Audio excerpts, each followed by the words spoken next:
CRS is connections. The attendees and the crowd and the depth of knowledge that I find at these events is what keeps me coming back. This is the most unique organization in our industry. CX leaders should come to CRS because this is the place to make connections with other leaders as well as get exposure to some of the best brands in the marketplace and learn what everybody else is doing. The best part of CRS is the relationships and the connections that you make.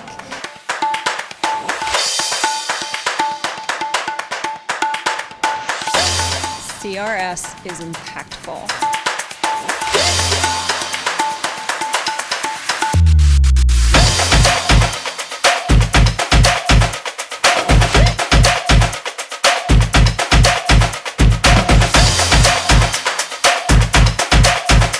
It's the continuation of the dialogue. I think CRS is unique in that it's one group together for the whole time versus disparate sessions, and that's what I really enjoy. You can build on ideas.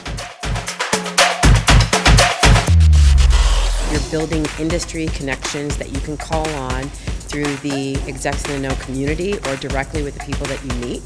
That will be a lifetime of learning and partnerships for you. It's really about the connections where you can learn from other people, you can challenge others, and you'll always go back with 10, 15 things that you want to talk to your team about.